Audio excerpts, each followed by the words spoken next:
আসসালামু আলাইকুম, আশা করি নিশ্চয়ই ভালো আছেন। তো চলে আসলাম ডেইলি মার্কেট আপডেট নিয়ে। শুরুতেই যদি আমরা ইকোনমিক ক্যালেন্ডারের দিকে তাকাই, তাহলে ঘণ্টাখানিক পরে কিছু নিউজ রয়েছে যেগুলো ইউরোজোনে কিছুটা অস্থিরতা তৈরি করবে।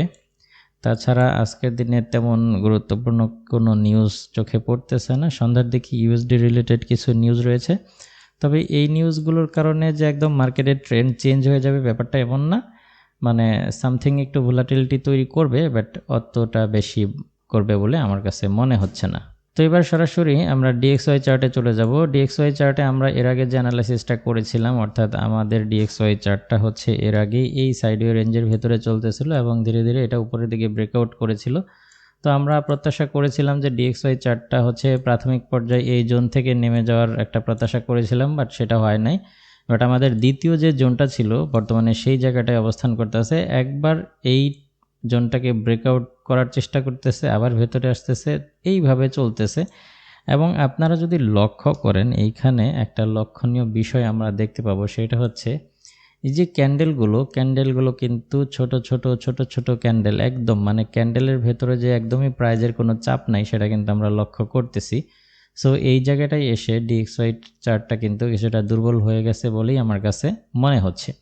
তো আজকের দিনে সেটা নিউজের প্রভাবে হোক কিংবা নর্মালি যে কোনো ইস্যুতেই হোক, আমার কাছে মনে হচ্ছে যে DXY চার্টটা এই জায়গাটা থেকে আবারও প্রাইস কারেকশন করতে পারে ঠিক এই দিকে। এইখান থেকে যদি প্রাইস কারেকশন করে তাহলে একটা সুইং পয়েন্ট, দুইটা সুইং পয়েন্ট এবং থার্ড সুইং পয়েন্ট হবে এইটা।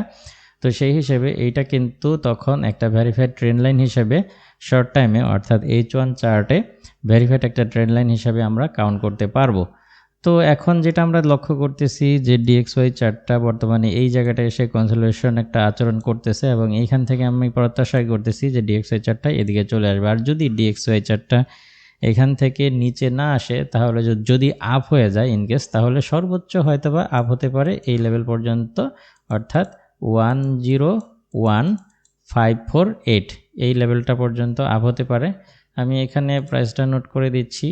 সর্বোচ্চ যদি DXY চার্ট আপ হয় তাহলে হয়তোবা এই জোন পর্যন্ত হতে পারে সর্বোচ্চ। আর তাছাড়া সবথেকে বেশি সম্ভাবনা রয়েছে DXY চার্টটা এই জোন থেকে প্রাইস কারেকশন নিচের দিকে করতে পারে। সেই ক্ষেত্রে DXY চার্টে যদি আজকের দিনে ট্রেডিং প্ল্যান হচ্ছে, অত মানে ঘুরিয়ে পেঁচিয়ে না বলে সরাসরি বলি, যদি DXY চার্টকে আজকের দিনে আমরা এই 100,696 এই জোনে পেয়ে যাই, যখন DXY চার্টটা এখানে চলে আসবে তখন আমরা অবশ্যই ইউরো USD এবং গোল্ডের মতো চার্টগুলোতে আমরা সেল ট্রেড খুঁজব।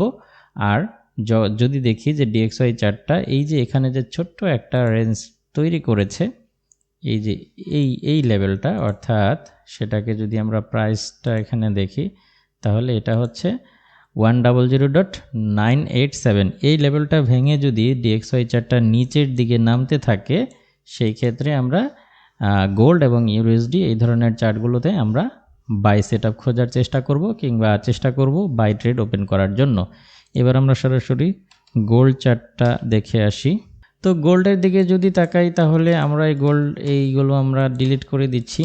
তো আমরা দেখতে পাচ্ছি যে গোল্ড গত শুক্রবারের পর থেকে গোল্ড চার্টটা একটু গোল্ড না, পুরো মার্কেটটাই কেমন এলোমেলো হয়ে গেছে, একটু বুঝতে কষ্ট হচ্ছে। তবে আমরা ধারণা করতেছি যে গোল্ড এই রেঞ্জের ভেতরে হয়তোবা আজকে মুভমেন্ট করতে পারে। অর্থাৎ বর্তমানে আমরা দেখতেছি যে এই যে সুইং পয়েন্টটা, এটা থেকে এর আগেও একবার আপ হয়েছে এবং বর্তমানেও আবারও আপ হচ্ছে। হ্যাঁ, আমি আবারও একটু জুম করে দেখাই। দেখতে পাচ্ছেন যে এই সেম পয়েন্ট থেকে এর আগের বারও গোল্ড আপ হয়েছে, এখনও আপ হচ্ছে।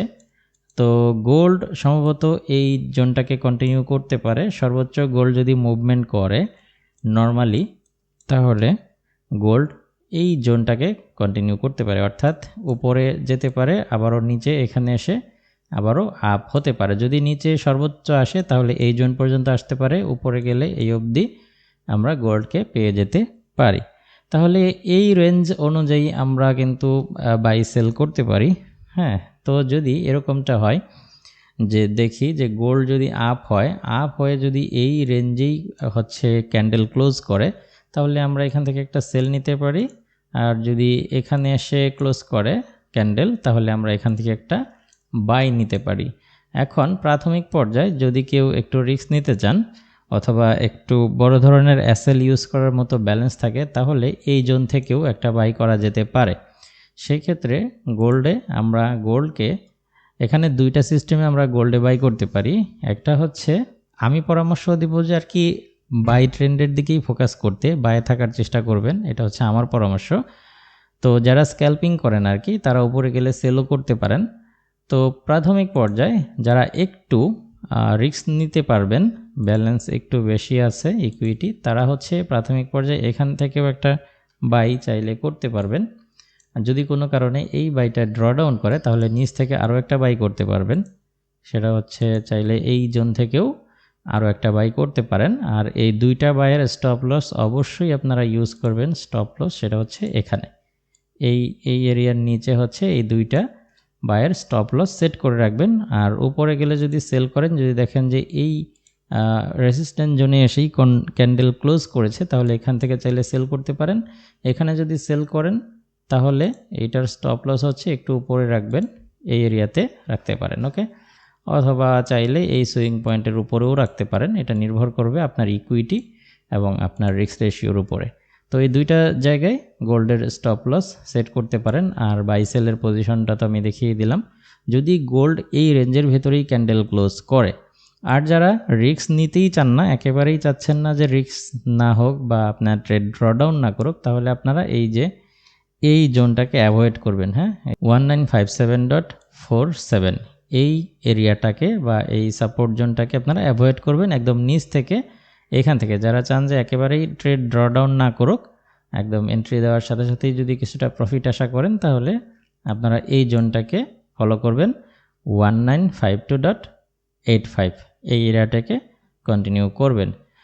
তো এটাই ছিল আজকে গোল্ডের ট্রেডিং প্ল্যান। আশা করি বুঝতে পেরেছেন। দেখা হবে পরবর্তী কোনো ভিডিওতে অন্য কোনো টপিক নিয়ে। সে পর্যন্ত আপনি ভালো থাকুন, সুস্থ থাকুন। আল্লাহ হাফেজ।